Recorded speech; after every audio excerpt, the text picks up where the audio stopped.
Hello दोस्तों, स्वागत है आप सभी लोगों का अवध आईएएस एकेडमी चैनल पर। आज हम बात करने वाले हैं 2023 के आज से जो मेंस का पेपर स्टार्ट हो रहा है उसका पहला पेपर आ चुका है एसए का। तो उसके फर्स्ट रिएक्शन पर हम लोग बात करेंगे। जितने भी एसए आए हैं 8 एसए को देखेंगे और उससे क्या क्या पॉइंट्स निकल सकते हैं, किन पॉइंट्स पे हम लिख सकते हैं, उससे रिलेटेड हम लोग बात करने वाले हैं। तो वीडियो में आपको सेक्शन ए में 4 निबंध आते हैं, सेक्शन बी में भी 4 निबंध होते हैं। उनमें से दोनों सेक्शंस में से हमको एक एक निबंध लिखना रहता है जो 1000 से 1200 वर्ड्स के बीच में होना चाहिए। ठीक है, ये समझ गए आप। चलिए पहले निबंध पे हम लोग बात करते हैं। पहला है, चिंतन एक तरह का खेल है या तब तक प्रारंभ नहीं होता जब तक इसका एक विरोधी पक्ष ना हो। Thinking is like a game, it does not being unless there is an opposite team. इसका कहने का मतलब ऐसे है कि इसको हम मॉन्टेस्क्यू हैं उनकी चिंतन व न्याय के सिद्धांत से भी जोड़ सकते हैं, या इसको अगर हम राजनीतिक व्यवस्था से जोड़ें तो कई तरीके की राजनीतिक व्यवस्थाएं हैं जो इनसे कनेक्ट हो रही हैं, इनसे बात हो रही है। जैसे समाजवाद या चिंतन करने पर, जैसे उस टाइम में समाजवादी अर्थव्यवस्था हमारे यहाँ हम लोगों ने अपनाया था पूंजीवाद को हटाकर, तो ये उससे कनेक्ट हो रहा है। या खजुराहो के मंदिर हैं, वहाँ पे किस तरीके की नग्न मूर्तियाँ दिखाई गई हैं, उनसे रिलेटेड करके इस निबंध को काफ़ी अच्छे डायमेंशन में लिखा जा सकता है। दूसरा है, दूरदर्शी निर्णय तभी लिए जाते हैं जब अंतर्ज्ञान और तर्क का परस्पर मेल होता है। Visionary decision making happens at the intersections of intuitions and logic.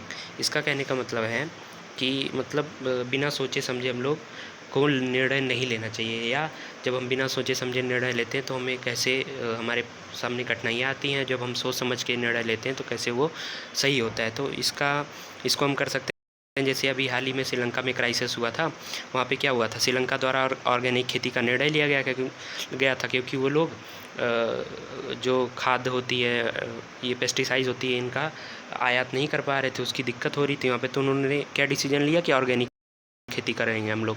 इससे वहाँ पे भयंकर क्राइसिस उत्पन्न हुआ। ठीक है, ये एक डायमेंशन हो सकता है। सेकेंड डायमेंशन हम ले आ सकते हैं कि इंडिया द्वारा 1991 में जब एलपीजी रिफॉर्म लाया गया था, कई सारे लोग इसका विरोध कर रहे थे, लेकिन उसी की वजह से आज हम लोग सर्वाइव कर रहे हैं, हमारी जीडीपी कितनी तेज़ी से बढ़ रही है। सेकेंड ये हो सकता है। या रसिया यूक्रेन वार को भी इसमें हम ला सकते हैं।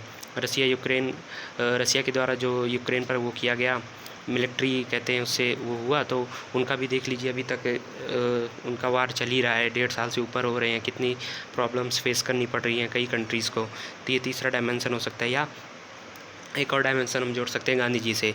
जब चौरी चौरा की घटना हुई थी उसके बाद गांधी जी ने अपना असहयोग आंदोलन वापस ले लिया था, तो ये उससे भी कनेक्ट हो रहा है। तो ये था दूसरा निबंध। तीसरा था, सभी भटकने वाले गुम नहीं होते हैं, not all who wander are lost. तो इसको हम लोग सबसे अच्छा कनेक्ट कर सकते हैं महात्मा बुद्ध से। महात्मा बुद्ध पहले क्या थे, अंगुलीमाल कहे जाते थे, उनसे रिलेट कर सकते हैं कि पहले भटके हुए थे, बाद में उनको ज्ञान की प्राप्ति हुई तो इतने बड़े महान ईश्वर के अवतार के रूप में ये लोग हो गए। दूसरा जोड़ सकते हैं महावीर जैन से।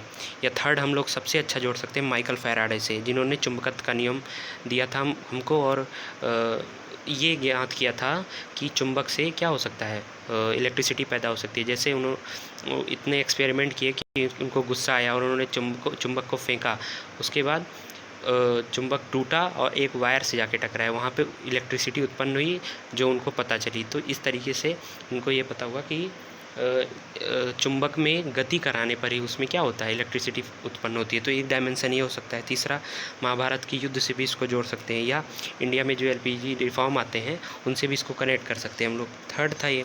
फोर्थ है, रचनात्मकता की प्रेरणा लौकिकता में चमत्कार ढूंढने के प्रयास से उपजती है। जैसे इसमें हम विज्ञान के कई आविष्कार जोड़ सकते हैं।